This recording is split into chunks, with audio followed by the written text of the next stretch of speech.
Hello student. आज हम बात करेंगे कि जो आरयूएचएस बीएससी नर्सिंग की जो काउंसलिंग होगी उसमें कौन कौन से डॉक्यूमेंट आपको लेके जाने हैं। मैं ये जो डॉक्यूमेंट बता रहा हूँ ये बिल्कुल राइट है। ये उसकी जो चेक लिस्ट है उसी के अकॉर्डिंग मैं बता रहा हूँ। और क्योंकि ये काउंसलिंग करवाई थी ना मैंने, तब ये सारे डॉक्यूमेंट इसी सीक्वेंस में होनी चाहिए।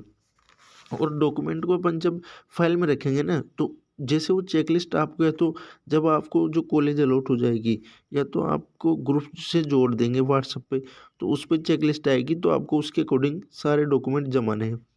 और एक डॉक्यूमेंट की टू फोटोकॉपी करवानी है, दो अलग अलग ग्रुप बनाने हैं। और जो आपके जो आपके एक तो डॉक्यूमेंट जो होंगे उनको क्या है कि कोबरा फाइल में रख लेना है। कोबरा फाइल में उनको सारों को रख लेना, फिर उसमें उसी सीक्वेंस के अकॉर्डिंग रखना। अब बताता हूँ कि कौन कौन से डॉक्यूमेंट आपको उसमें ज़रूरत पड़ेगी। तो आपको एक तो 10th 12th की मार्कशीट होनी चाहिए। आपकी जो मार्कशीट है बोर्ड की तरफ से मिली है वो होनी चाहिए, इनकी फ़ोटोकॉपी दो होनी चाहिए अलग अलग ग्रुप में। फिर आपका जो आईडी होनी चाहिए, एक आपकी कुछ भी आईडी हो। अलॉटमेंट लेटर जो आपको जहाँ कॉलेज मिली है उसका अलॉटमेंट लेटर होना चाहिए। और आपको जो चॉइस फिलिंग आपने कॉलेज की भरी है उसका भी एक फोटोकॉपी होनी चाहिए। और जब आपने काउंसलिंग की फॉर्म भरा था तो आपके 500 रुपये का जो चालान कटा था उसकी फ़ोटोकॉपी होनी चाहिए। यदि चालान की आपके पास फ़ोटोकॉपी नहीं है तो चालान कटते वक्त मैसेज आता है फ़ोन में, तो उस मैसेज की स्क्रीनशॉट लेकर आप उसकी फ़ोटोकॉपी करवा लें, ठीक है, वो भी चल जाता है। लास्ट ईयर वो ही चलाया था। और आपकी जो फीस है वो फीस डायरेक्ट जमा नहीं होगी। फीस क्या है कि उसकी डीडी बनवानी पड़ेगी आपको। अब डीडी आप घर से बनवा के ले जा सकते हैं। बहुत सारे कंफ्यूज रहते हैं कि पैसे वही ले जाने पड़ेंगे, फिर वही नहीं, घर से आप बनवा लो डीडी, वो चल जाएगी। और डीडी आपको लेकिन उस जो कॉलेज मिली है उसी की आईडी पे बनवानी होती है, वो आपको भेज देते हैं पहले, ग्रुप में जोड़ लेंगे तो। नहीं भेजते हैं तो आपको वहीं जा करके बनवानी पड़ती है आपको। तो जो बॉयज़ हैं उनकी फीस 50,000 होती है, और जो गर्ल्स हैं उनकी 20,000 होती है। 1,000 एक्स्ट्रा लेते हैं वो, ये दोनों में, बॉयज़ में और मेल वो फीमेल दोनों में लेते हैं। 1,000 उनकी कुछ अलग फीस होती है, इस वजह से वो लेते हैं। और फिर टीसी भी आपको होनी चाहिए आपके पास में। मा आपका माइग्रेशन सर्टिफिकेट होना चाहिए। गैप सर्टिफिकेट होना चाहिए यदि आपने गैप ले रखा है 12th के बाद, मान लो आपने नीट प्रिपरेशन की है या किसी वजह से आप गैप लिया, तो गैप सर्टिफिकेट आपके पास होना चाहिए।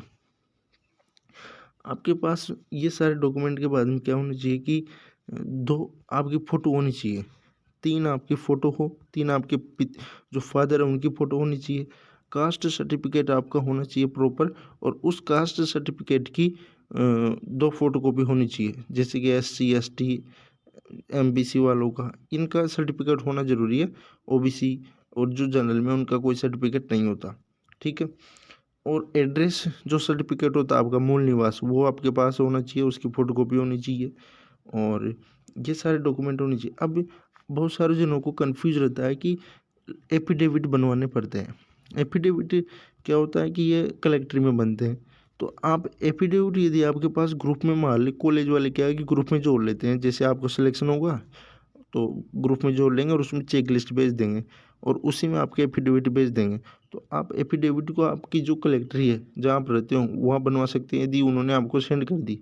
यदि वो सेंड नहीं करते हैं तो आपको फिर कॉलेज में जिस दिन काउंसलिंग करवाने जाओगे उसी दिन वहाँ आपको बनवाना होगा। वहाँ कौन कौन से एफिडेविट बनेंगे, तो अब एक तो आपके जो पिताजी है उनका एफिडेविट बनता, एक खुद का एफिडेविट बनता, और एक एंटी रैगिंग एफिडेविट बनता, एक आप कॉलेज छोड़ करके नहीं जाओगे बाद में इसका एफिडेविट बनता। तो आपकी ये एफिडेविट बनेंगे, ठीक है। तो ये इतने सारे डॉक्यूमेंट इसमें लगने वाले हैं। और यदि आपको कोई भी कन्फ्यूज हो तो आप कमेंट सेक्शन में पूछ सकते हैं। लाइक एंड सब्सक्राइब जरूर करें। और एम्स के जो क्वेश्चंस है या किसी भी एंट्रेंस एग्ज़ाम के क्वेश्चंस आपको चाहिए तो आप हमारे टेलीग्राम को इसमें से ज्वाइन कर सकते हो। जय हिंद, जय भारत, धन्यवाद।